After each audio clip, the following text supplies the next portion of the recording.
Hey, everybody. Welcome back to the PetaPixel podcast. I'm here with my buddies who? I'm Chris Nichols. And?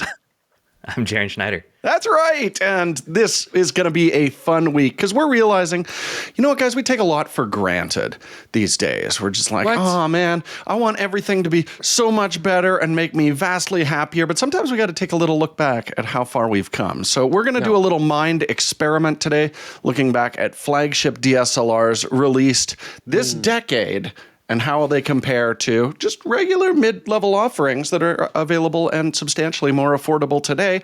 I think it's going to be fun. What do you guys think?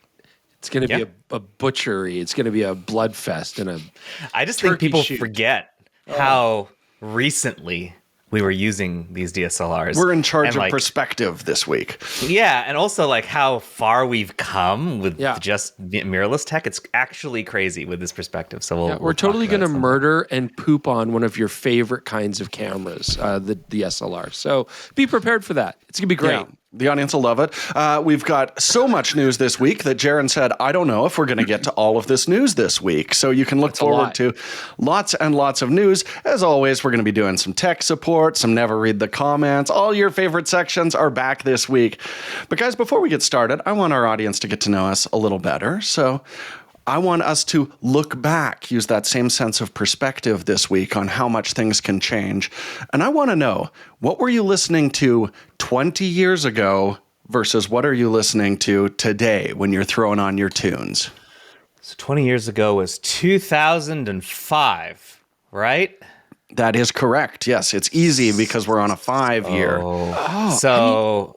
Go ahead, Chris. Well, I mean, I'm in my mid-40s, so that means that I listen to all the music that I listened to 20 years ago, right? I mean, I reject any new music. That's ridiculous, Jordan. So it's all So it's just the same. You've just switched to the medium. You are no longer loading a compact disc in? Is that what you're telling me? No, or MP3s. No, I mean, it's all Spotify now, right? Because it's the greatest thing of all time. But yeah. Because you hate artists. I hate artists, and I want them to get paid zero. Although you could argue, Jordan, that in our time when we were listening to our music, we all hated artists because we just steal MP3s all over the place. I had a number of burned discs with fun logos. We all did. So it's like I listen to a lot of old school stuff from a lot of old school EDM I love, and like the Strokes and stuff, and Radiohead from back in the day. And I still listen to those bands today. Yes, they're new albums, which a lot of them are very good, but it's all the same bands.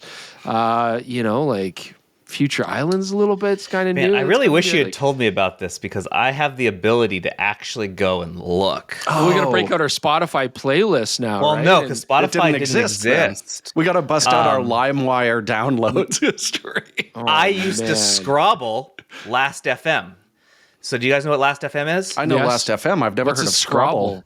So back when they launched, the entire point of it's what they call it, scrabbling, is whatever you're listening to, it would track it. So you would know how many times you listened to a specific song or artist, and then it would help you find other stuff. I had a Last FM. I don't remember what email account I had associated with it, but I could, if I found my old account, I could probably tell you the top 10 bands I listened to in 2005, 2006, 2007, because that's when I was using it. But the question was, like, what are we listening to now? As well, right? So right. How has that changed, or has it? It hasn't really changed. I mean, I've weebed out quite a bit, and I just listen to Japanese music now. So I'm not even. Is it like music from shows specifically, or are you finding Japanese bands? Japanese bands, music that I just happened to like. Grobbling? Is that what they call grobbling? Scrabble. S-C-R-O-B-B. Isn't that what like Mormon teenagers do, or no? No, that's soaking. Oh yeah, right. I thought scrobbling was like a different thing. Way back when we got to soaking in the first 5. Well done, everyone. In 2005, that was right before I graduated from high school. So that would mean that I wasn't listening to quite a lot. I didn't really open my music ears until I was in college when I was exposed to more, because I was a sheltered Chinese boy. And so I listened to like Bach and Beethoven. But once I got into college, I was listening to like Reliant K, Switchfoot. So I liked a lot of Christian rock. which I eventually phased out of. But You were scrobbling, weren't you? but like also I was heavily influenced as a drummer by Dave Matthews Band's drummer, who is phenomenal. I don't care if you don't like his music. His drummer is incredible. Yeah, his music's horrible though. And Yellow Card. I really liked Yellow Card. Right. So I liked a lot of like that kind of emo rock, which was very popular. But you know what? I will fire up Yellow Card again today, and I will rock out. So I still like that stuff. I won't listen to Reliant K or any Christian rock Okay, but anymore. what about like Harry Styles or like some Chapel Roan? Like all I hear in my house now is Pink Pony Club over and over and over. Like, because there's two. That's because you have a kid. Yeah. Yeah. Okay, but I like Taylor Swift's. Yeah, stuff you do. That's more recent, mostly because I actually kind of like folk rock, and so she had a couple of albums. The COVID albums, they were very, very good. Yeah. Her most recent one I'm less a fan of, so I very clearly have like a style that I liked. Yeah. I don't listen to a ton of music anymore though, because when I started editing video, you can't listen to music while editing video. So I just eventually stopped listening to music because it just wasn't working with what I was doing. That's why I get so stoked when I do get to edit photos. Is like, oh man, I can listen to a podcast or music. This is incredible. Use the word stoked, folks. He never does that. I did because I'm getting obviously very nostalgic. So what about you, Jordan? Because I'm assuming that you're, I know I your did a musical hard style. U-turn. Yeah. No, your musical style doesn't surpass the 70s. Well, no, I do listen to a lot of that because I played in like my dad's band when I was growing up. So it was a lot of classic rock. But I was thinking 20 years ago, that was like my metal prog phase. So like a lot of Opeth, Death, like Dream Theater if I wanted technical stuff. And now I'm like, no.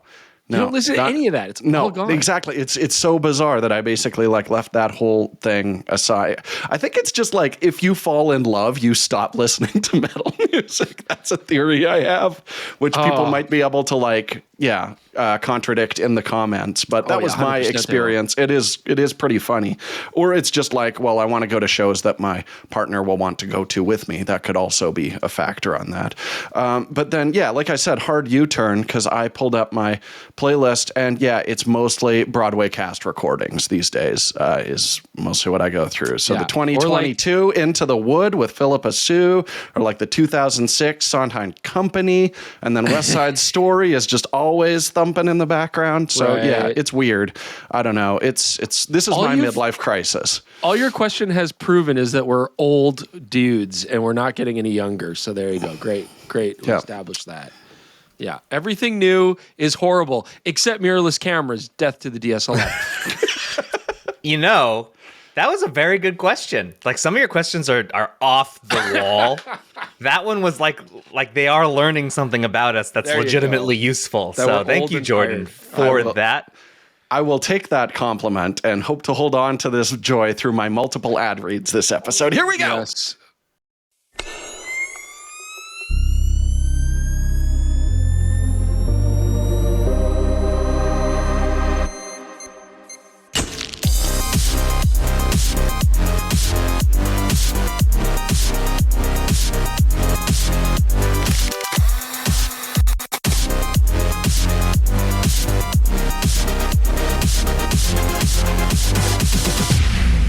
One of my favorite things is when a company is like, guys, we're wondering if we could sponsor this episode. Would you have a look at our product? And I can just say, I don't need to look at your product because I use your product and your product rules. And that is the case this week with Clean My Mac, who is sponsoring this episode. So, I'm not the most organized or on top of it. So often it's like, I got a deadline coming. So I've got like a downloads folder just full of various mishmash. I'm just like, I got to get this out of my eyeline. I'm moving it into this folder, forgetting about it immediately. So my computer back in the day was an absolute dumpster fire of disorganization and sadness. So I did jump on Clean My Mac. Now, what this is going to do is just highlight like, hey, look, here's some big files that you haven't opened in a while. Hey, did you know you have 7 copies of this exact same image in different folders and you don't need it in all of those different places?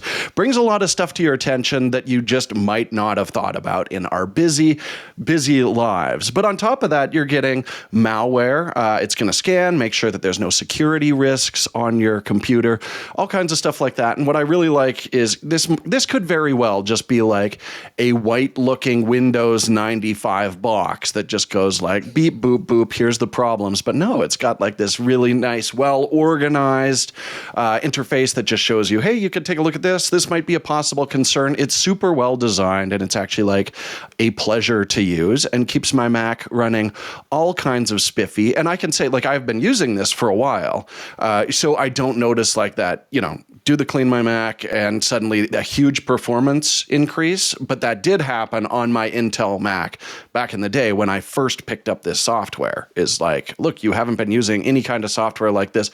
Ran it. It was like I bought a brand new computer, and all I was doing was using software that you can all access yourselves. And now it's even better. I want to call this out, and I'm going to do it again after I do the chapter marker, because I know people are just going to skip this in some cases. But Jordan legitimately used this software for years, and then we got a note from them that was like, hey, we'd like to sponsor an episode. And Jordan was like, oh my God, I already have so much to say because I've been using this software for years. So like, he's like, I've seen some comments on like, why are you being sponsored by Clean My Mac? Because Jordan actually legitimately has used this software for a very long time and likes it. I remember where we were when he said this too. We were in Japan. We were in that Airbnb, and Jordan was like, I will happily talk for as long as you want about Clean My Mac. Will it clean your browser history and clear out all your hidden folders? No, that's in another, a way that that's a different spouse type of could not undo, or is that's not specifically what it's designed for? No. Okay, I'm just. I mean, like for the people out there, I don't care. Not speaking from any personal needs at all. No. Just saying. Oh, man. Maybe someone out there really needs that. I don't know. Anyways. One other thing I find really useful on this is it'll actually organize all of your applications by size and just maybe give you a reminder. If you're anything like me and you have multiple versions of, say, Capture One or beta versions of software and full versions, just quickly polish those off, free up a ton of free space as well as just getting a nice performance bump with it. And you should all try it out. So check out Clean My Mac online. Just give it a little Google there. Try it out. They do have a trial on their website, and I highly recommend it. Thanks to Clean My Mac for sponsoring this podcast. Yeah, thank you very much, Clean My Mac. And with that, we can move on to talking about some news. And I said I'd say this. News. I said I'd say this after the break so that everyone who skipped the ad read would actually hear this, because you're going to know that this was sponsored by Clean My Mac because it's on the screen right now.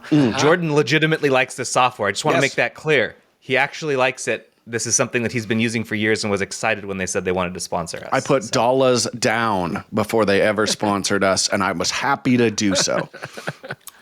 All right. Now, with that said, let's talk about a swath of news this week.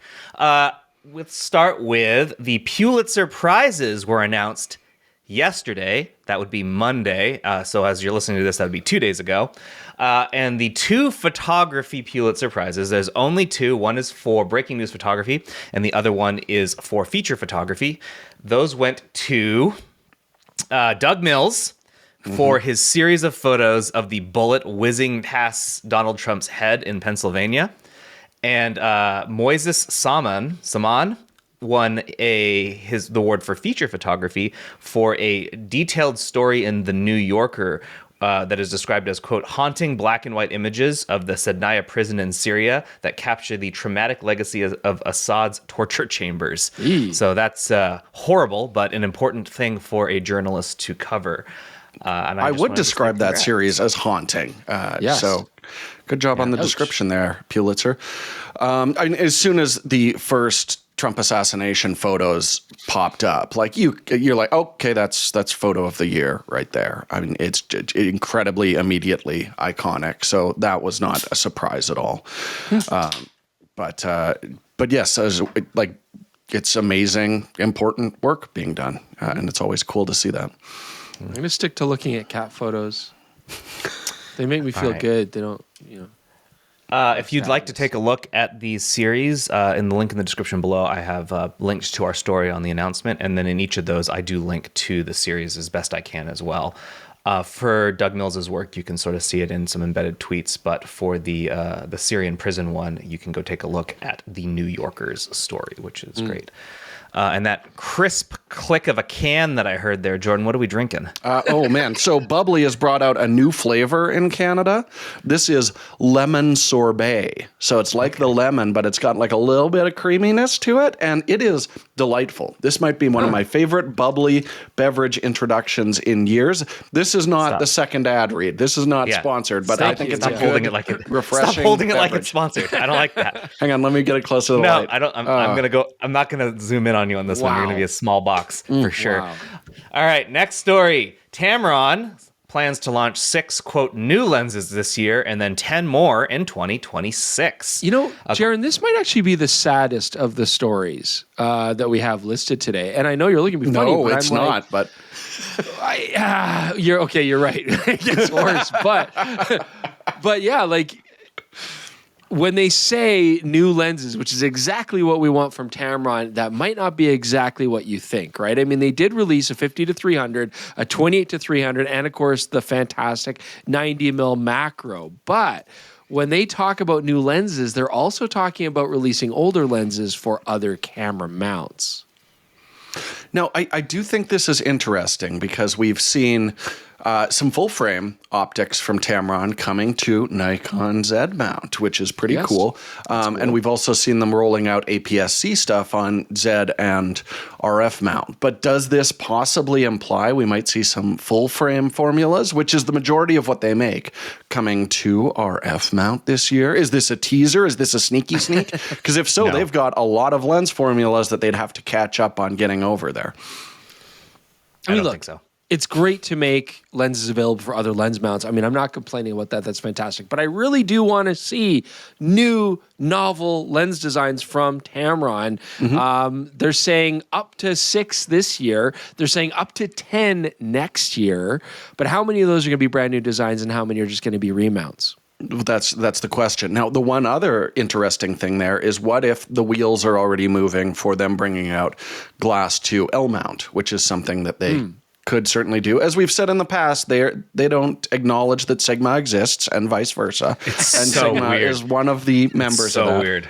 But I think there's definitely room with, some new exciting, like a more mainstream camera like the S1R2 to get some interesting optical formulas in that mount. So we will see. When we were sitting talking to Tamron at CP Plus this year, I actually brought that up to them. I'm like, do you guys know we know that you don't actually recognize Sigma exists, right? Like we know that you are being weirdly quiet about it. And they sort of just smiled at me like that's the question didn't even register as something that they could talk about. Yeah. It was very Japanese of them. Yeah. It was like you started speaking a different language when you said the one word Sigma. They're like, oh, I don't know that word. Yeah. I don't know what that is. So, and I, you know what? I need to do that to Kazudas on the next time I see him. It's like, so how come you guys just like don't talk about each other? It's really weird, Kazudas. Just say like, what do you think of Tamron? And just be like, see if his eyebrows just rise in recognition or if it's confusion. Just like, what is that?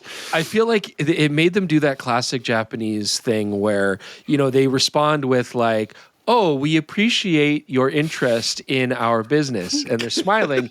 And then they look at you smiling and then their eyes go just dead quiet. And it's like that thing where it's that unwritten thing unsaid thing where you're like, all right, don't ever ask us about that ever again. Yeah. So I loved it. It was great. It was like a samurai movie. It was terrifying. Because I'm American, I get to like lean on my bumbling Americanness as as a crutch, just in case I do something wrong. It's like, oh, I'm sorry, I'm just an American, I'm dumb.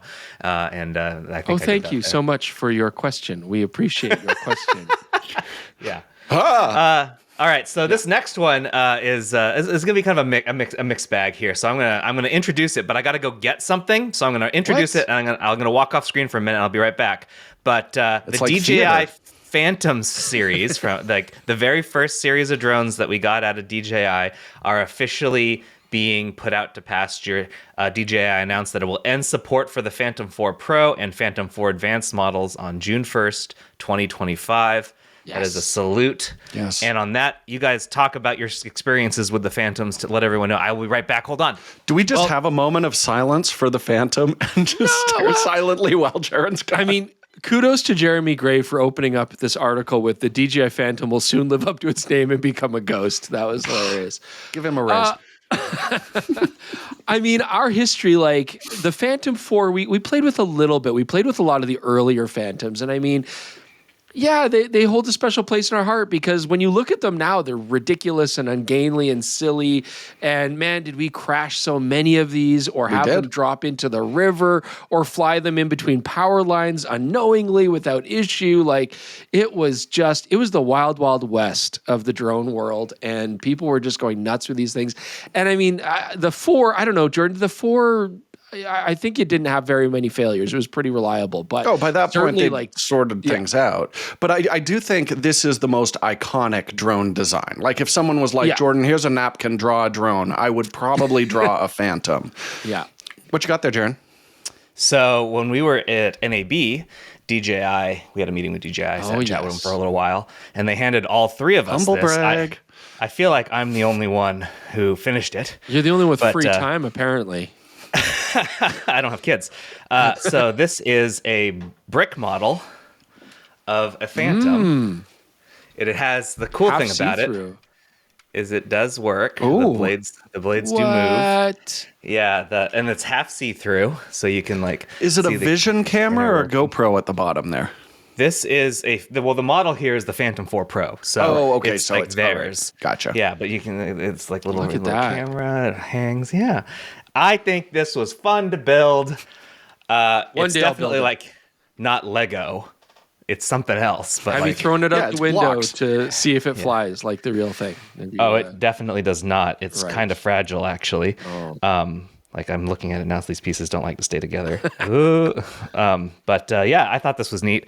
The Phantom 4, I'm sure you guys I have no idea what you said, but I'm sure you told your stories. The Phantom 4, I think I had a 3 and a 4.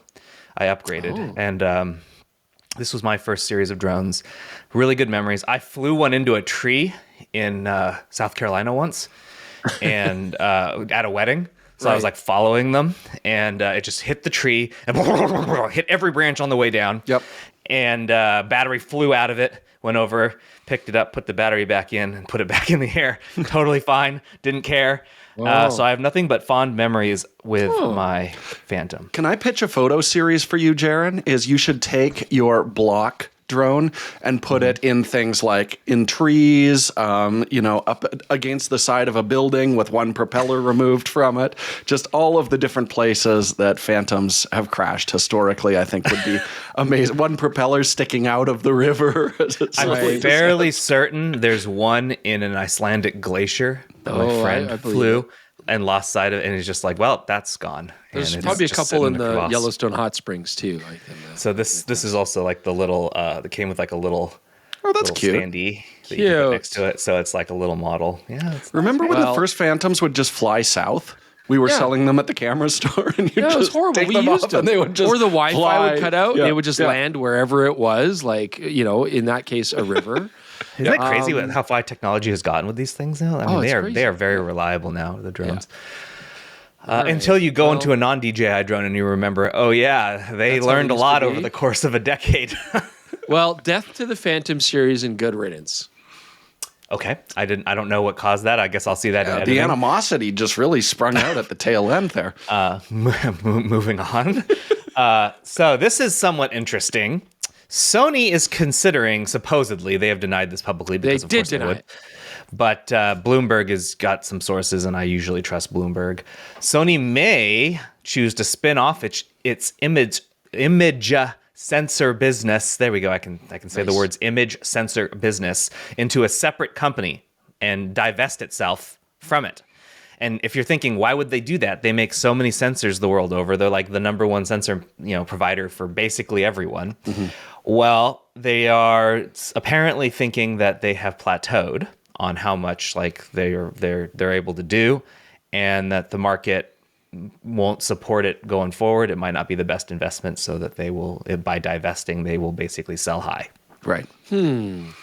What do you think? They're denying this, right? I mean, Of course they're denying it. It's a business they're decision. saying no, we're not going to do this. They did admit that their profits have been dipping in recent years, but the CEO says he's committed, of course, to making this work, and he's committed to the company and making it fantastic and the employees. And again, big smile. Thank you for your question. I do wonder, like, if they are also trying to avoid a tiny bit of the, like, it is very obvious you're buying a sensor from a direct competitor. If it's, they make a ton of like car sensors and stuff like that. But if it's a camera sensor, you are definitely throwing some money at your direct competitor when you're buying like that 24 megapixel sensor that absolutely everyone uses that they make. So I wonder if that's part of it as well. Like, if it's a separate company and it's independent. Because there's always been that theory that like Sony keeps their best chips for themselves, and I don't know how true that is, but we do see some unique ones like in the the A9 or A1 series, the A9 III, that no other manufacturers are touching those. So I wonder if that is part of it as well, and if that would stop if it was suddenly divested entirely from Sony, right? So of course, and now everybody's got a flat playing field for all the best sensors. You also have to consider that it's possible those sensors are just so expensive that they can't afford to purchase them. Yeah, they're like, we can only make this many wafers, and we're keeping them all for ourselves. That's the sound Sony makes. Okay. Any other thoughts on this? No, I mean, again, we'll wait and see. It's always interesting to see what the industry's doing, but we will wait and see. Okay, speaking of remounting lenses that we talked about a little bit earlier. This one is very interesting. This one's pretty comical. So Canon announced in every region except North America, so that would be both Canada and the United States, that they would be releasing a new 75-300 f4 to 5.6 New, lens. Exciting. Awesome. Yeah, new in air quotes. New in air quotes. Well, then I looked at this. We were like taking a look at the construction of the lens, the focal length, and the fact that we were told that it was supposed to be, a new version of the one that already existed for Canon EF, which also happens to be a 75-300 f4 to 5.6. And I'm like, cool, that's version 3. That can't have been that long ago. I'm sure that's a relatively recent. No, this lens was originally announced in 1999. That's only you were not even version listening to Last FM. That's right. Last FM didn't exist. You should have started the video with, "Hey, what kind of music were you guys listening to when the 75-300 4 to 5.6 came out?" The version 3, Sesame Street. Yeah. The most recent version of this lens was the version 3, and we had to double check. We were like, "Is this right?" We went on DP Reviews, like old database, and we're like, that seems really old. Yeah, because it was the USM, and then they did the IS versions, but they kept this thing as like the budget option forever. Yeah, it's using a DC motor. Oh, it's very obviously like exactly the same lens, but just with a slightly longer mount to accommodate the mirror box to maintain that it's actually an SLR, like in that case, an SLR design to just have the extra space to fit over the smaller flange distance. It's just such an odd. I mean, I guess they wanted an all-in-one, and but what an iconic lens, right? I mean, So I have two questions. First of all, does this still rotate the front element when it focuses? So if you have a polarizer on it, every time you change focus, it suddenly polarizes a different area, which is absolutely maddening. So I hope so. I think young people need to experience that firsthand. They might not have had a chance to mess around with that. But the other thing is, like, are they rolling out a series of like dawn of DSLR optics? Because we've always said like they got to embrace their vintage history. Are they like, our vintage history, of course, that's the year 2000, as opposed to like 1974, which is what we want. So we're gonna see like the 18 to 55 unstabilized, where you manually focus by grabbing the filter thread, or the 10 to 22 APS-C lens, any of those kind of all over the place, everywhere lenses that sucked, that they can call a vintage optic. But maybe that's it. Maybe it's vintage. Maybe it'll be vintage cool now. Do you guys remember selling this lens? Oh, gosh. Oh, yeah.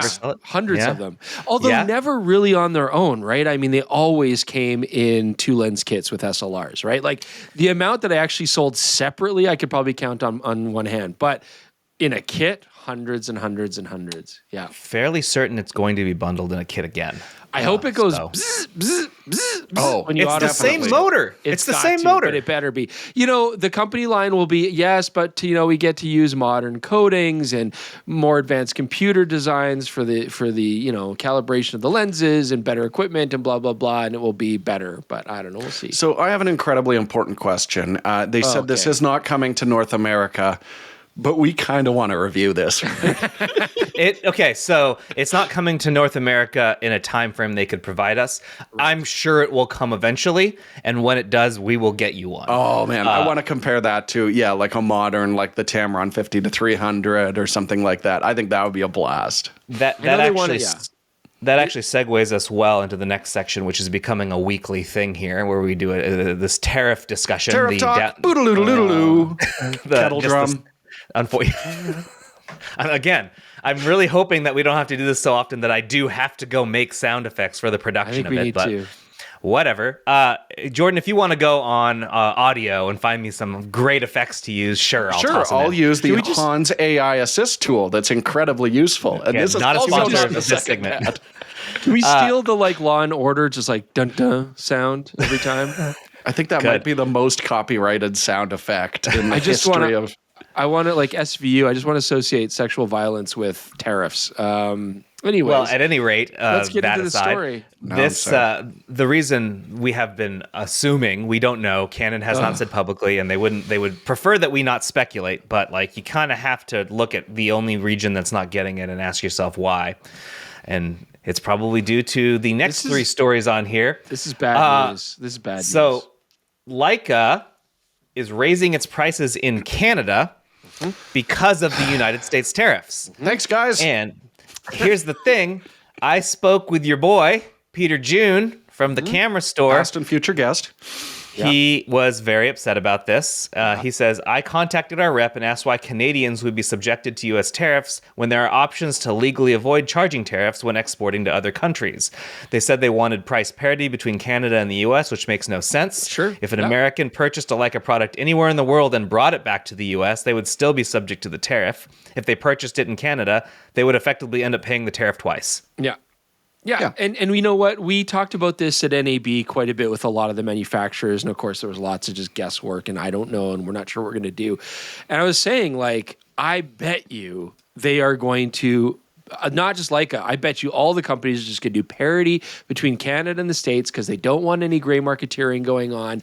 And they're going to make more money off of it subsequently because, raising the price for Canadian goods, they will profit more from that. Yeah, they're not charging a tariff. So it's just straight into their pocket. Straight into their pocket. So it's, and then it's, and basically it's just too much work for them to have separate prices. So I don't feel like I can ignore this because even though it was technically published just a few minutes before we started recording this podcast, and it would then therefore go into next week. It's related, so I got to say it. We found this morning that Leica is hiking the prices of their products by as much as 90%. So the first one that we saw was the Leica Deluxe 8. If you recall, that launched last summer for $1,595, which was already kind of expensive for that. Yeah. Well, if you can find one, which they're sold out everywhere, but if you can find one, it's now $2,790. Oh, wow.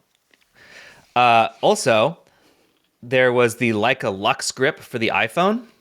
Yeah. That was released earlier this year as camera grip. It was retailing for $329. That now costs $625. Well, so double almost exactly. Almost, yeah. I'm guessing a lot of the parts come from China. Other things that went up in price, the Leica M11P was $9,195. That now costs $9,839. And then the M11 and M11D cost 7% more than they did at launch. So everything went up, but the one that got the biggest kick in the pants was that grip, which is a 90% increase in price because... come on, it was entirely made in China. So there you go. But they raised the prices in all of North America. So there it is. And you know what? Even if these tariffs were to go away, I don't think Leica's lowering that price. No. They don't have to. They might, but to what, right? And again, this is find a nice middle ground, call it a deal. Yeah. this is just one company. We're going to see this from a lot of different groups for sure. We can look forward to this segment on the podcast for a long time going forward. Dun, dun. Yeah. All right. We have two more stories related to this. The DJI, start that over again. The DJI Osmo Pocket, that originally launched for a steal of a price, honestly, for what it can do, $519. That was in 2023. If you can find one right now, which is extremely difficult. The last time I looked, I only saw a couple at Best Buy, but there was none available from DJI directly, none on Amazon, none on B&H. That costs $800 now. And suddenly, your comments about the Canon V1 or... do I have to go re-record every video? Because you were essentially saying, why would you buy this when the Osmo Pocket exists? There's less money. Yeah. Now it's not that much less money. $800. What is it right now? Yeah, it's the same price with the lens, essentially. Yeah, it's like morning a Tuesday here on May 5th. Let's give it a few hours, maybe a day. I'm sure the V1 will be up 100%. Let's just see what happens. Yeah, well, I don't know where they manufacture it, but I'm sure it will also go Who knows? up in price. But the thing is, not only is it difficult to find ones, and the price will be up if you can. DJI tells us that they just are not shipping as many as they want to, essentially. So here's the quote we got was, "It's fantastic to see that the demand for our Osmo Pocket 3 has far exceeded our expectations." That's a pretty common refrain. "Due to local market conditions and industry environment, including trade-related policies, we may experience extended delays in restocking, and we have to adjust our pricing strategy."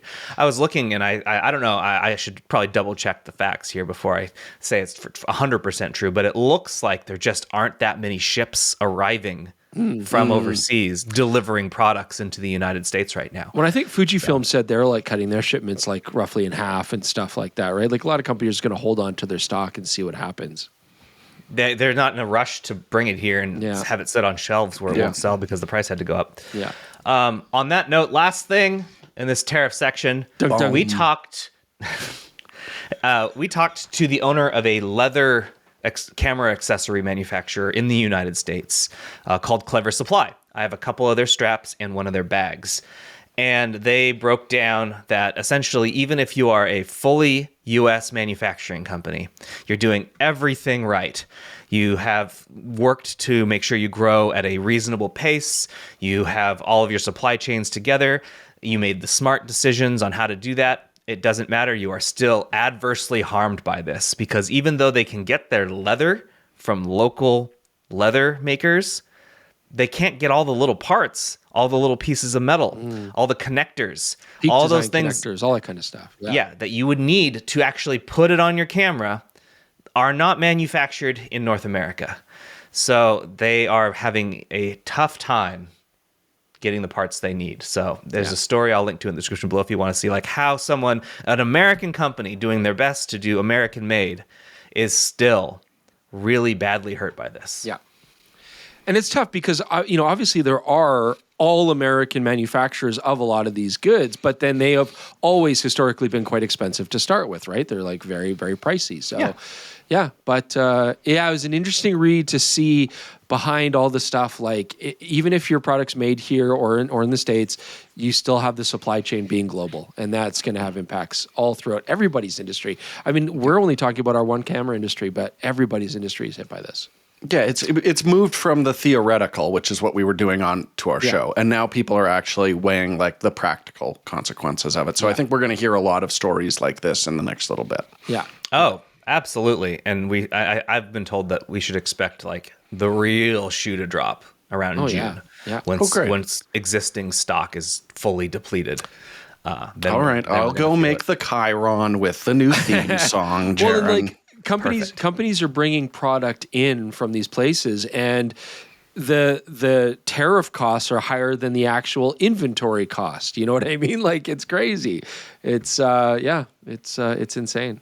But the American government's making some money. Hey, I mean, maybe. If they're not for example, Fujifilm and DJI aren't shipping product here at all. So if they're not shipping product, there's no taxes to take at the import. So I don't know, maybe. Anyway, the only people that will really pay that are American citizens. So you're just taxing Americans. So there you go. This conversation didn't make me feel good in my tummy, guys. Can we move on? No. Yeah, we are gonna move on. Look, good luck to, honestly, a lot of the entrepreneurs. They're going to just have to fight through it and find ways to make it work, and maybe prices are going to have to go up and stuff, and it's tough. They're all in a really tough position. I know a lot of retailers are navigating this. We talked about the camera store, so yeah, it's incredibly stressful for so many different groups and people, and they're all trying to find a way to make it through. All right, let's talk about something that's a little bit more uplifting to make us feel good about the place that we're in, is at least from a camera technology unless you're a DSLR standpoint. owner. Well, all right. So before we get into that, Jordan, why don't you tell us a little bit about this week's main story sponsor? So, guys, this week's episode our main story is brought to you again by Insta360 with the new X5. And when they brought this out, I said, look, you're sponsoring it. I can't do a review, but I'm going to try and find a fun way to use it in our episodes every single week.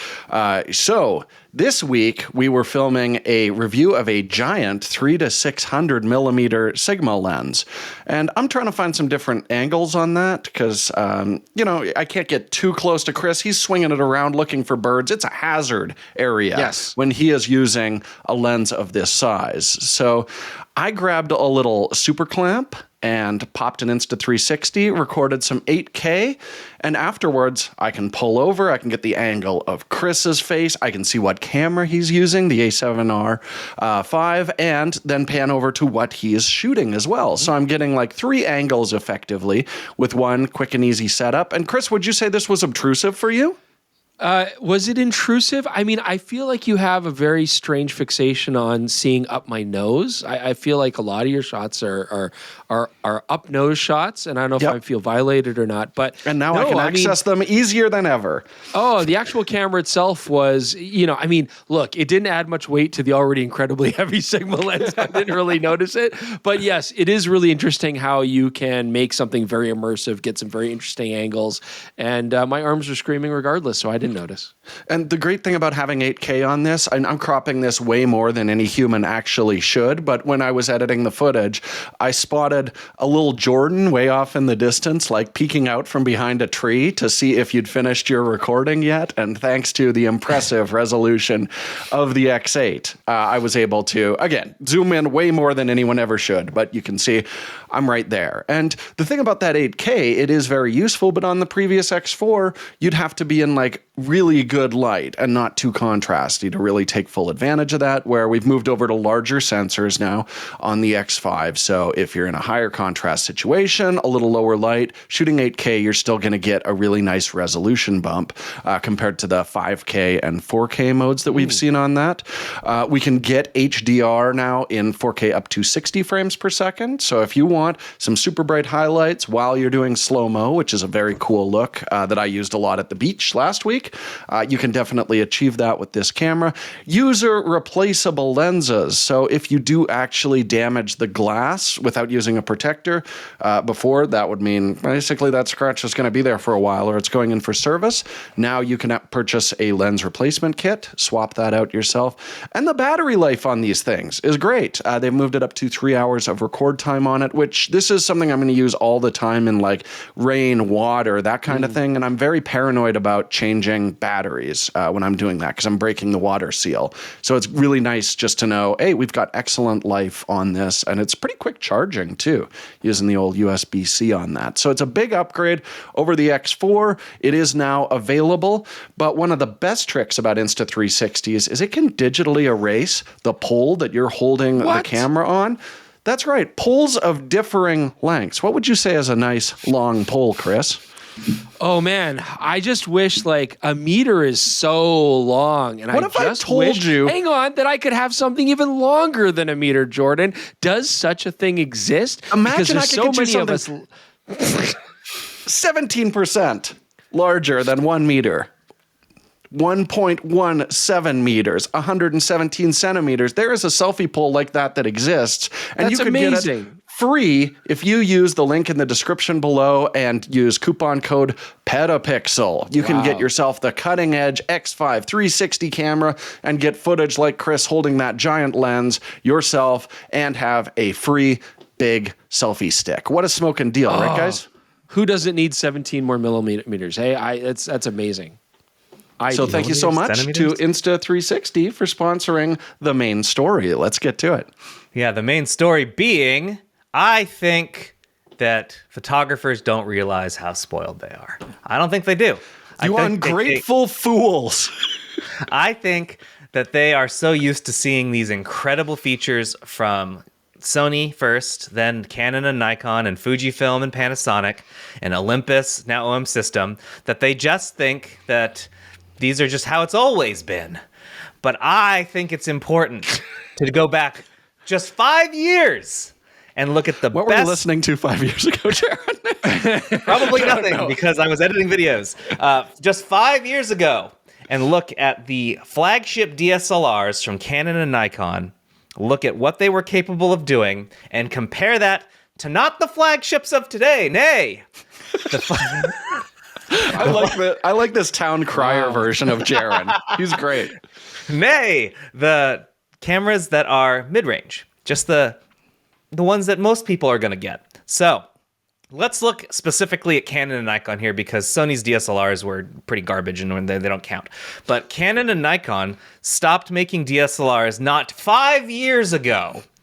The last, they actually stopped making them much more recently than that. Yeah. But the last ones that they made that were like, you can still get some of launched. Yeah. You can buy them. Yeah. So the ones we're going to look at are the Canon 1DX Mark III. That was announced on January 6, 2020. That's an auspicious day because everyone's going to remember that was the day that the 1DX Mark III was announced. Yep. January 6th. That's right. 1DX 3 day. That's right. And then prior to that, in late 2019, the September 3rd, 2019 to be exact, the D6 was announced. And this whole conversation started because earlier this week, Nikon discontinued that D6. So that is actually the news story of news stories that didn't get included in our news story segment because I kind of...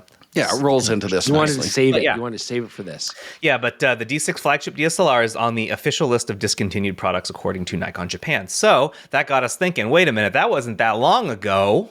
Yeah, it feels like a decade, both of those cameras. But it has been nary 5 years. Yeah, we reviewed the 1DX3 for DP Review. I remember that. So let's start with let's do the D6 first, because that's the one that got discontinued. Right. So looking at what the D6 can do, let's compare it to something everyone can get these days. Now I think we got to put this out here, okay? Because we got to put this out here.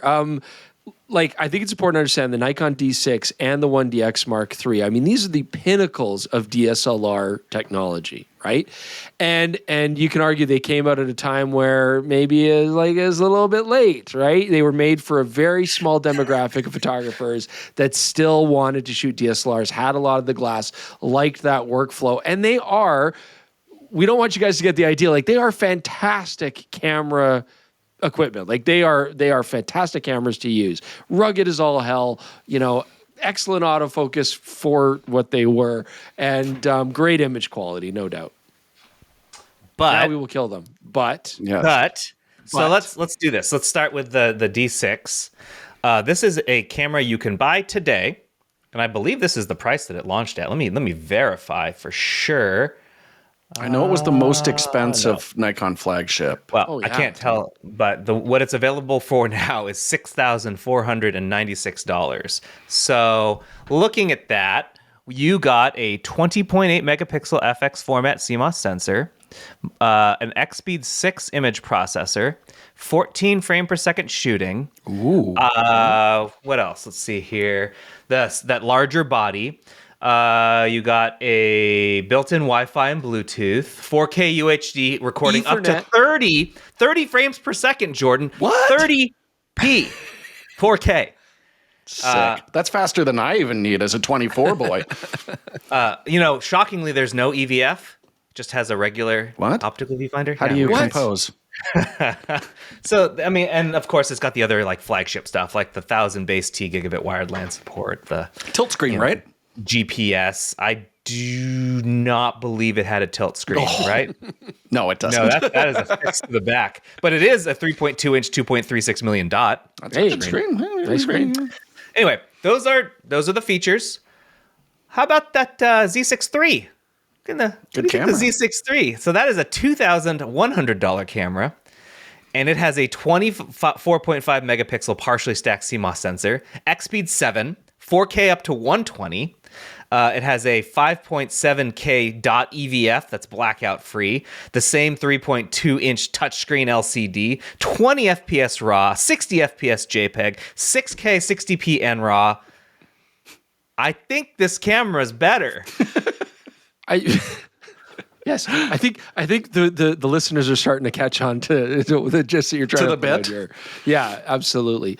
Yeah, of course. I mean, it's been 5 years, and mirrorless cameras are amazing. And we were early adopters. I would say Jordan and I, we were very early adopters of the power of mirrorless and how it's going to go well, and it's going to be a better thing. And there was lots of pushback, and there always is. And like, oh no way, like D6, 1DX Mark III, these are the pinnacles of camera production. You can never touch them, and they're fantastic sports and action cameras. I mean, they are made for that. But yes, the Z6 III is going to be faster.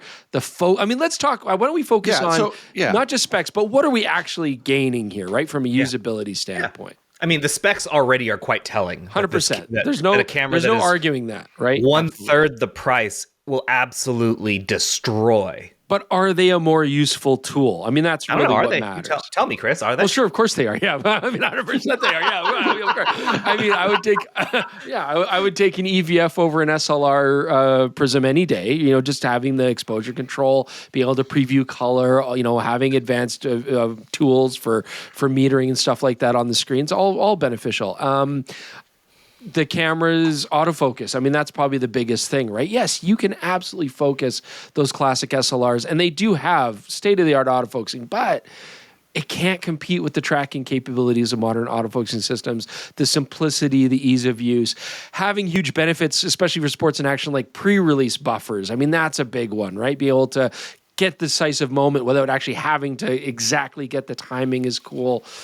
I mean, mirrorless cameras have proven themselves, even mid-range ones, to be very rugged. I mean, we've done terrible things to the S1R2. Horrible things were done to that. It survived. I mean, this claim that, mirrorless cameras can't be as rugged as SLRs is ridiculous. Of course they can. And obviously they're way smaller and lighter. Not to mention, of course, Jordan, all the video features.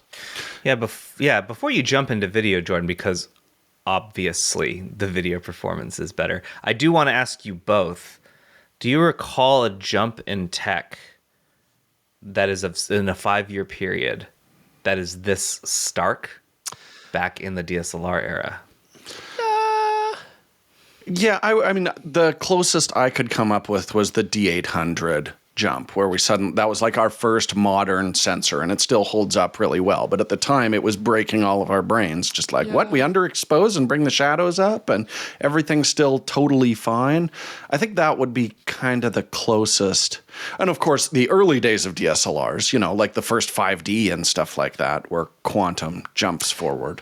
There were big, I would say the stuff that comes to mind, image quality really grew quite fast back in the day. And that is something that has absolutely plateaued that we've talked about. And that is one of the reasons why mirrorless cameras and these DSLRs are so close, because the image quality hasn't really improved that much.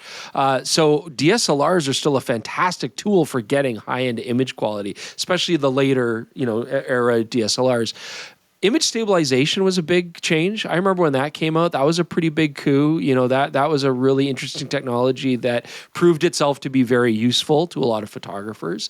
When did that first come out? Oh man, image stabilization. I honestly couldn't like in the lenses or the bodies? In the body. Because remember, they kind of came out at similar K10D. times, but it was companies like Pentax who were really pushing the on-chip based stabilization, and everybody else the on-lens stabilization. But regardless, that was a useful tool. I remember using it, being like, "Oh, this does help a lot. This does make a difference in a lot of." It was the Maxim. Do you remember 7? What was the first one? Because it was a Minolta was the first stabilized DSLR body. I remember that. But I think the K10D was the first mainstream one that people actually really jumped into. Ran away with it. Yeah.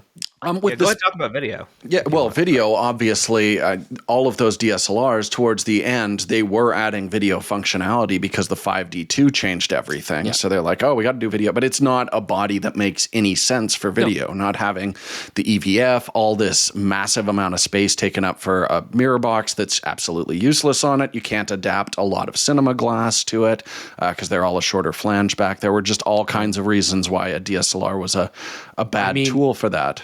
Remember, we were dealing with a lot of like record limit issues back then. That was insanely common, you know. And also, remember the autofocus on DSLRs through the like off the chip was garbage. Terrible. Well, and all the way to the D6, because I would say that was one of the dividing lines. We're going to touch on it with the Canon equivalent, but I think there's a real line there because Nikon for photography, if you remember, had the 3D tracking that worked. So it would be able, as long as you stayed in that center 50% that had AF coverage on it, it would be able to track a subject great in photography and could not focus in video modes. Like, it would just do the contrast-based wibbly-wobbly back and forth on it. That was a big differentiator there. The other thing, like you talked about image quality, and I was going to give the Z6 III a hard time because it does take a DR penalty because of that partially stacked sensor. But look what we're comparing it to, a camera that had the same sensor as the D5, which was amazing in low light, but had terrible dynamic range at base ISO. I remember we reviewed the D5 and said, grab this camera, but you're going to want to get like a $500 Nikon D3300 for when the sun comes out, because it has way better dynamic range than this $6,000 flagship camera. But that was a specialized tool. That was a specialized tool for sports and action. Like, it's also a testament, though, to Nikon in particular. I would argue that Canon sensor technology is the one that did steadily improve after the DSLR era, right? Only because it was kind of a low bar. A lot of the early mirrorless cameras had some issues, and they did a lot to bring that up in recent years. But Nikon, look at a venerable camera like the Nikon D800, which is delivering image quality basically identical to like a Z7, right? Like, all these years later. So yeah, in some cases, the D6 is a weird example, but the D800, D850, those cameras are as current today image quality wise as anything that we're making. Before going to switch gears and talk about Canon, as you just mentioned there, I do think it's important here. Yes, there's a small dynamic range hit on the Z6 III, but it's real small if you really consider the context of what we're talking about here. Yeah, sure. Like, well, and if you're complaining about that, boy, are you spoiled. Like, good Lord. Well, and Chris made a great point that like the D6 was a specialized tool, but the Z6 III is their jack of all trades camera, which outperforms it at the specific tools that you mentioned. It is a faster shooter with better autofocus than the dedicated sports camera, which is cuckoo bananas. In a 5-year period. Yeah. That's crazy. Sure, absolutely. I mean, going to mirrorless and just reading and having the camera function basically right off the sensor was one of the biggest changes in the industry. Yeah, it was huge. It had so many benefits, so many foreseeable benefits: better lens technology, easier lens designs, faster autofocusing, smaller size. Like there are so many benefits to going with mirrorless system. What's the D6 better at still? I'm more confident it would stop a bullet in a war zone. That's about it. Like, because again, I honestly battery life, but there we go. Yeah, sure. But what if we compare like a D6 to a Z9? Right? I mean, it's still going to be dramatically better battery life. Sure, but do we need it? Right? I mean, the Z9 is the closest analog to the D6 when you stick to a mirrorless camera. And how many spare batteries can you buy for the $1,000 price difference? The Z9 is way less money. It's obviously a super advanced camera in comparison. I mean, it beats the crap out of the Z6 III in a lot of ways, right? So yeah, it's an incredible achievement how far we've come. And you can still have your big, heavy, robust camera that's able to survive really, really nasty environments and get all these benefits for video and autofocus and stuff, yeah. So you could argue, there's probably folks out there thinking this right now. They hate our guts right now. They're like, the D6 wasn't a very good camera for the time. It didn't upgrade much. We never got very lackluster. You guys never reviewed it. Yeah. But what about Canon? Because the 1DX Mark III actually has some very impressive specs. There's a big upgrade over the 2, yeah. Yeah, and I liked the 2. I shot with the 2 personally, and I used it primarily for video, like a maniac. So let's look at the specs on the 1DX Mark III, this 5-year-old DSLR. It uses the Digic X image processor. It had dual pixel AF at 525 selectable areas. It shot 4K 60 at 10-bit 422 internal. I don't think they mentioned internal RAW, I believe. Yeah. I'm sure that came with a crop. Did that not come with a crop? I think it was full width. Yeah. That's crazy. Yeah. That's very impressive. Yeah. I remember. It had CF Express. Yes. Very early. That's great. Dual. Shot Canon log. Do you remember if it was the Canon log you like? Or it was the Canon log I don't like. Yeah. All right. It had 5.5K raw video. Yeah.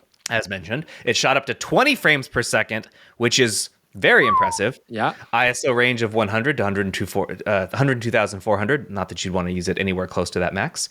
And a 191-point autofocusing system in front of that 20.1 megapixel full frame sensor. And actually decent off the screen autofocusing. Their off the sensor focusing was like not quite mirrorless good, but it was usable. Absolutely. Because the dual pixel certainly helped. Yeah. Well, okay. That sounds nice. That camera costs $6,500. Sure. Why don't we go for a camera that costs $2,000 today?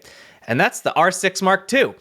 This ups that resolution to 24.2 megapixels. Hot dog. It has 6K ProRes RAW recording. It has a 12 frame per second mechanical shutter, but we don't need that because we got a 40 frame per second electronic shutter.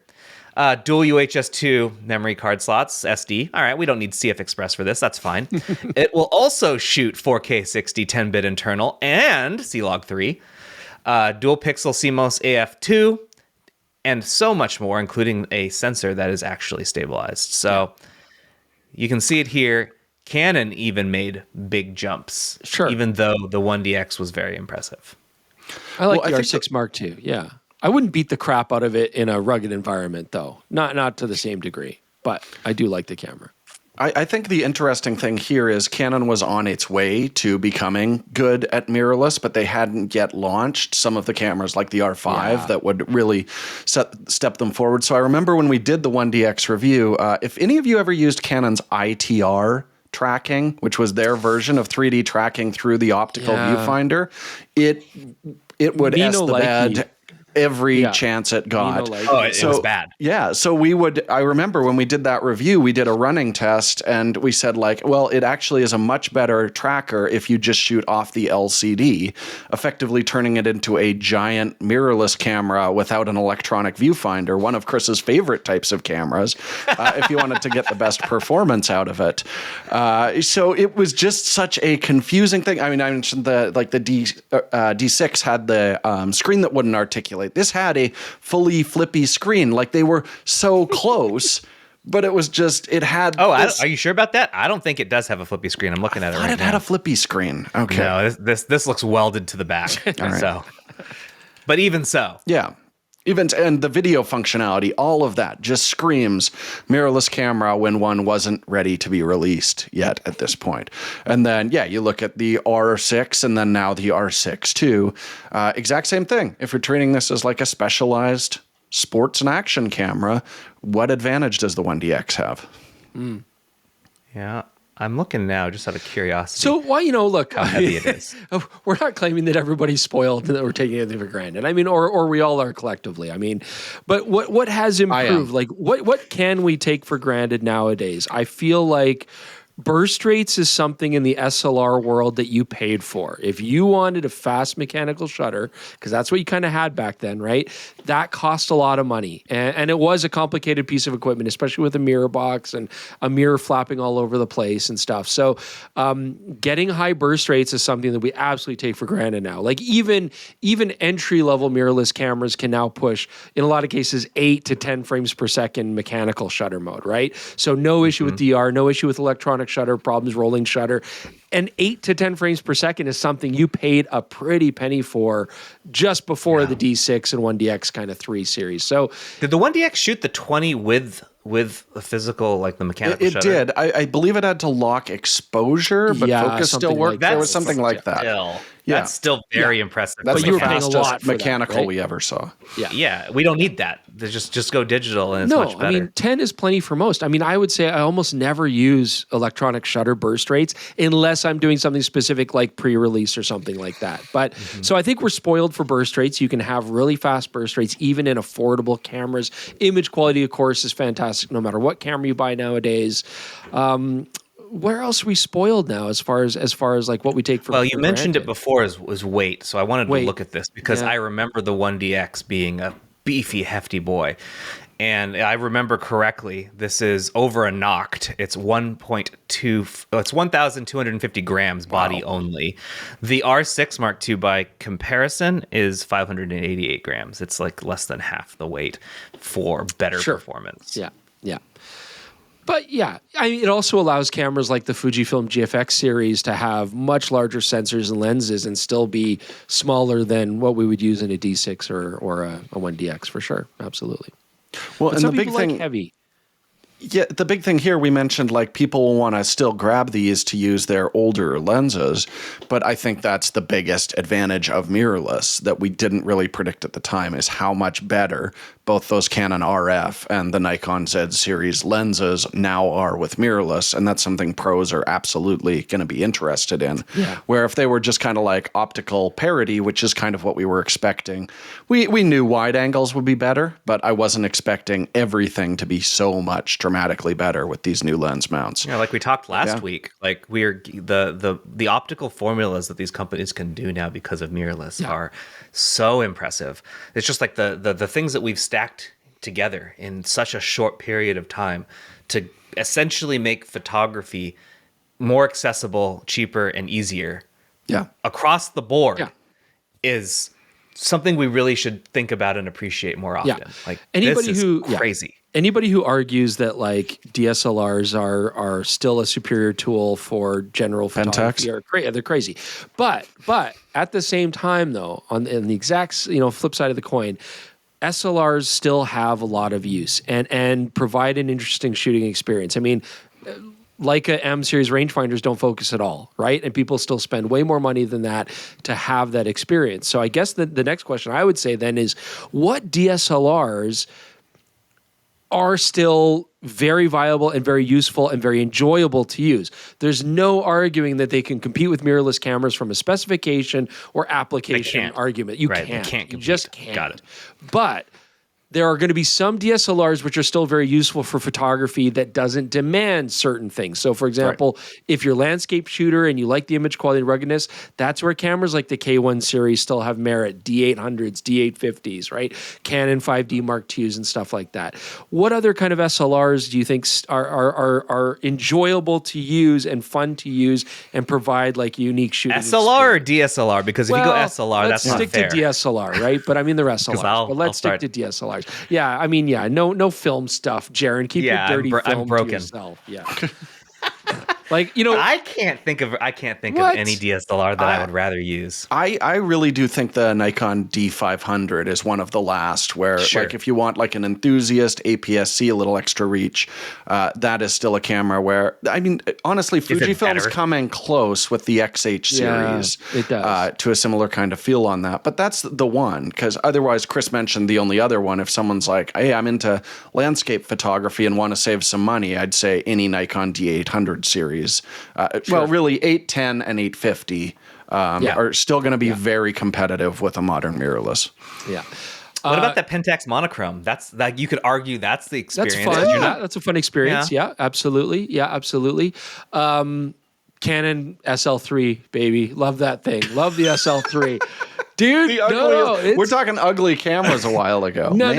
The SL3 is like super small rebel body, right?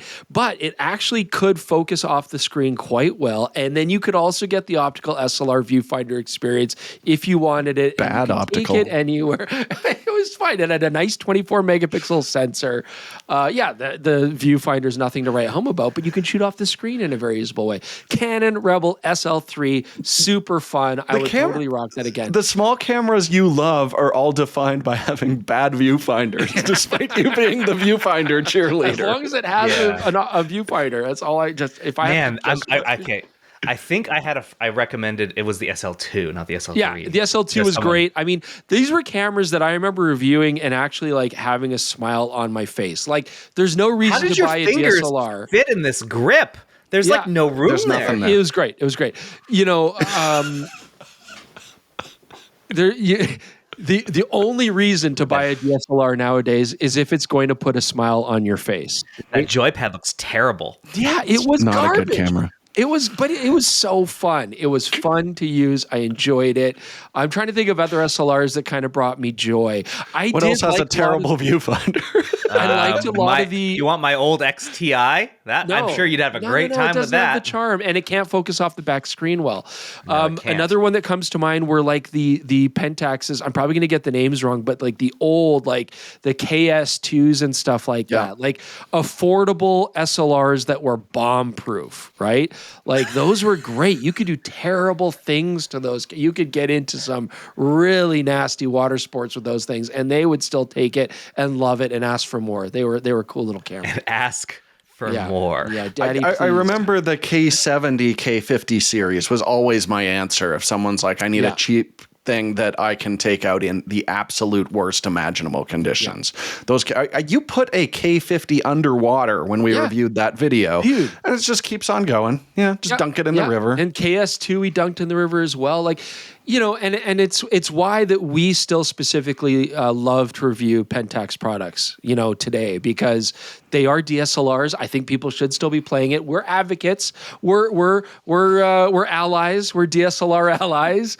You know, I mean, we love the DSLR, and so we're not trying to crap on it. But yeah, from a specification level, they make absolutely no sense, and any arguing otherwise is ridiculous. But from an enjoyable experience, from having excellent image quality, DSLRs still have excellent image quality. There's no way to argue against that. So yeah.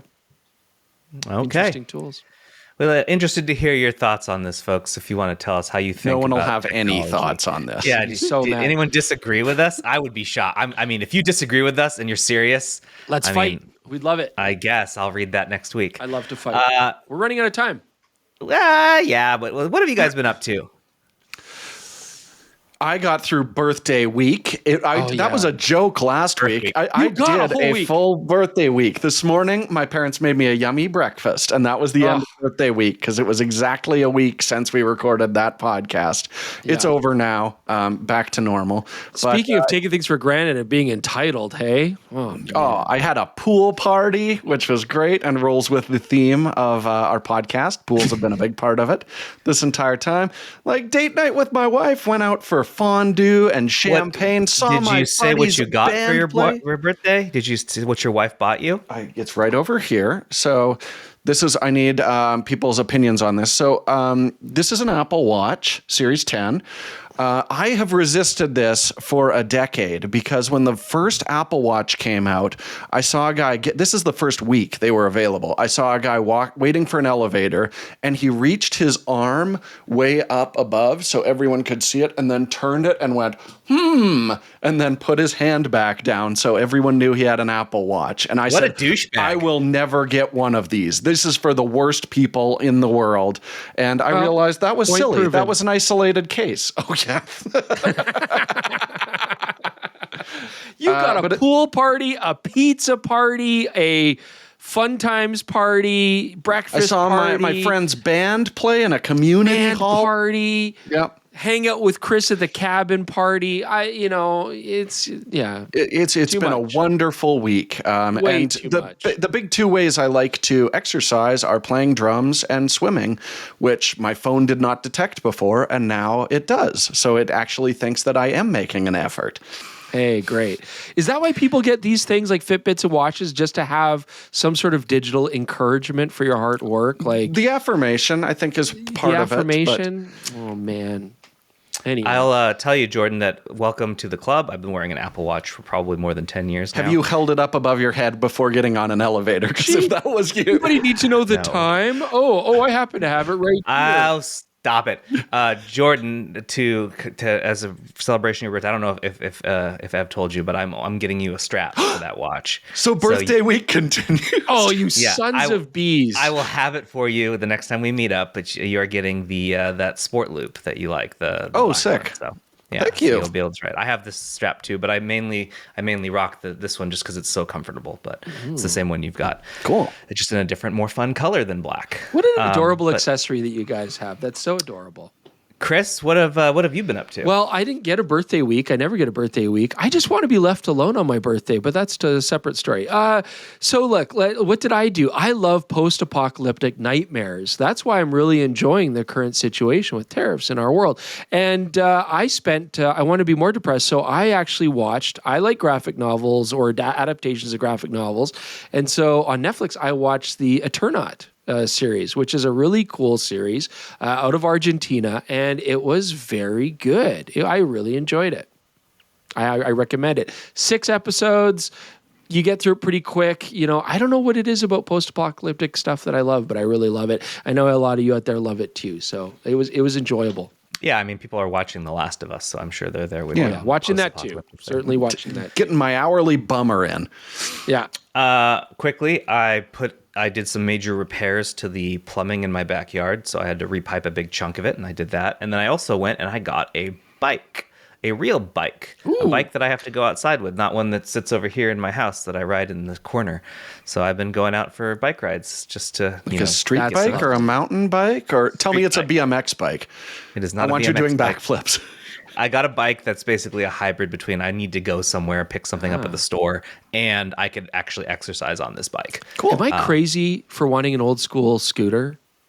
I think I want a moped. Like a Razor? No, like a moped, like a Vespa. Okay. No, you said an old school like scooter. A 50cc. No, a Vespa? Well, not a Vespa, but like that, a moped. Come on. Yes. Yeah. Sure. Get one. Will you be playing like fun European music loudly on it everywhere you go? Because then I'm hugely in favor of it. I'll just wander the back streets of Calgary picking up groceries. It'll be great. Bonjour, Mr. Chris. I'll say as you ride by. All right. So as a recap from last week, I wanted to mention all of the crazy lenses that people thought that they would want they think might actually be possible. So I'm going to read these off to you, and you guys are going to tell me each if you think they are possible to make reasonably. Reasonably is the thing. You can make any lens, but these ones would have to be a reasonable purchasable lens with the top end of it being the 50 to 150 as far as like pricing goes. Okay. Right. So here we go. First one is from Chong L. Chong Lee's drive-through. I love it. Chong Lee's drive-through? Chong Lee's drive-through. Yeah, okay. My crazy lens would be a Tamron 28 f1.8 because no one else is making 28. Yes. It's please. not even a crazy lens. What's crazy is that nobody's making these. I wholeheartedly agree. Get that lens. GV02208 says, bring back 35 to 70 millimeter lenses. There are dozens of us who would want this. I am not one of those dozens. If you could make a 28 to 70 f2, could you make a 35 to 70 f1.8, 1.4? Possibly. Okay. Why? Waka Waka says, I'd like to see a Fuji 12 to 60 f4 OIS. Very doable. Seems completely reasonable. Totally reasonable and doable. Sure. You could have that tomorrow. Nobody's making it. You could have it tomorrow. Next one is my whole thing just reset itself. There we go. Next one is a 14 to 85 1.8. You're flying too close to the sun. I'm going to say no. Yeah, sure. It'd be great, but it's humongous. You're flying too close to the sun. No, sorry. Could you make an autofocus knocked? Of course you could. Yeah. Great. Do it. Still, who would buy it? Nobody would buy it. Still nobody would buy it. You mean we could make it bigger? All right. That was from Gemma. Yes, Gemma absolutely. Hench. Next one is from Digarki. Give me an updated version of the Tamron 18 to 400 3.5 to 6.3 for APS-C. I'd love it to be twice the size and for the f4 or f4.5 all the way through, or full frame f6.3 all the way through. To the same size as the Sony 200 to 600. That seems reasonable. Yeah, I think that's doable.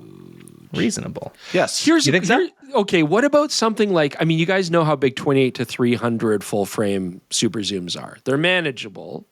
They'll still be slow, 4 to 5.6 or 6.3. What would it be if it was like a 28 to 300, but it was like an f4 all the way through? Or an f4.5 all the way through? Would that be doable?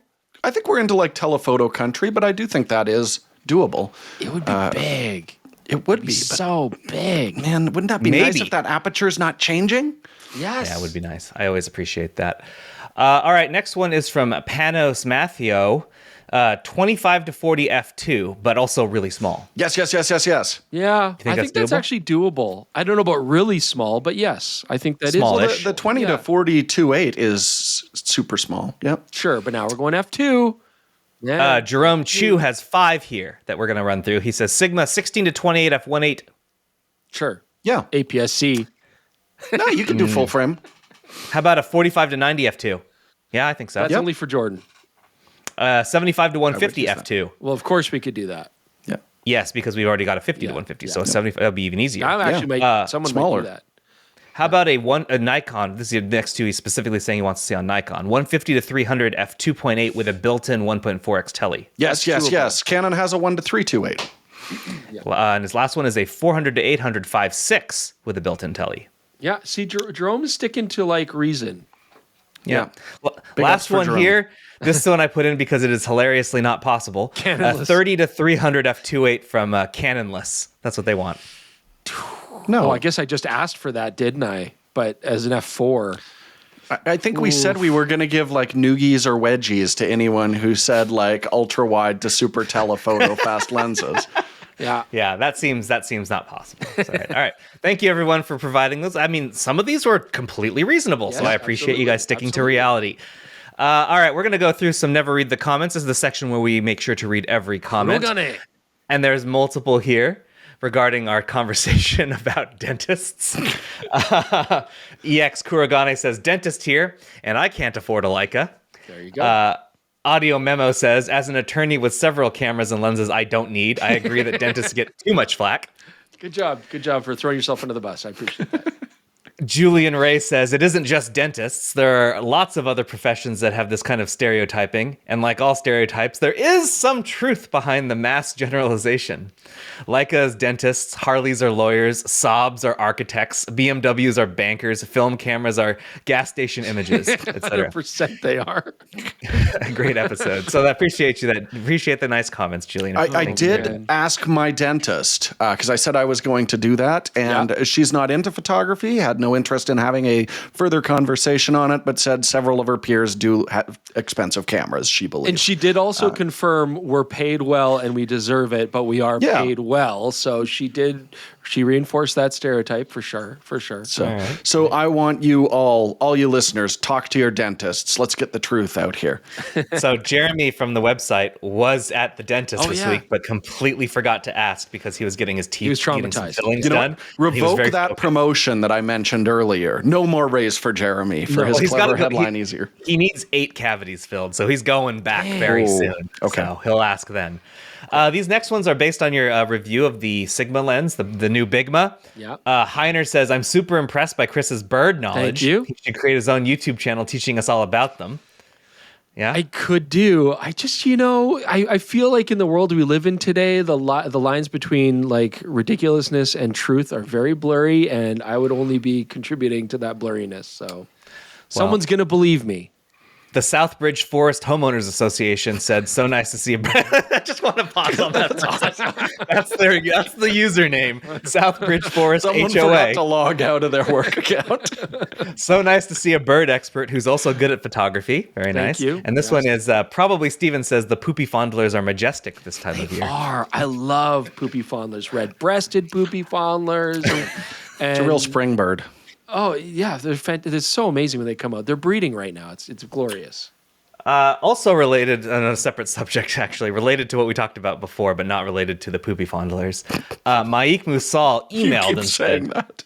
"Poopy fondler." That's not a bad word. I don't have to beep it. Nope. Chris, Jordan, and Jaron. In the latest episode, there was feedback complaining about EVFs where you can't see the edges with glasses on. I remembered that my Nikon Z9 has a setting for that, and sure enough. He sends a screenshot, which, by the way, Mike, I don't know why you did this, but you sent this tiny little screenshot as a TIFF. I think that was a little bit of overkill. They could have just kept it as the ping or the JPEG. compression, dude. Crashed our server. It wouldn't let me upload it into our calendar. I had to convert this into a JPEG. The Z8, ZF, and Z6 III and Z5 II have the same option, he says, but the Z6 II doesn't. So it seems to be an X-Speed 7 feature. I mean, it is a good point, and this is why we love putting these comments out and these questions out, because yes, the fact is actually a lot of camera brands, not just Nikon, but Canon, like a lot of companies actually do have these magnification changes to the viewfinders. So that's very, very helpful. There you go. I mean, more useful stuff from our commenters to help our other commenters. We don't have a ton of time for tech support. We'll answer one or two. So tech support here. This is an email from Jay to the Bird.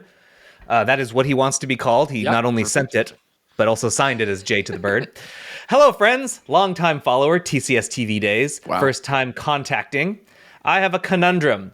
I am currently fostering quite a few cameras that sit unused for extended periods of time. Apologies, Chris. You monster.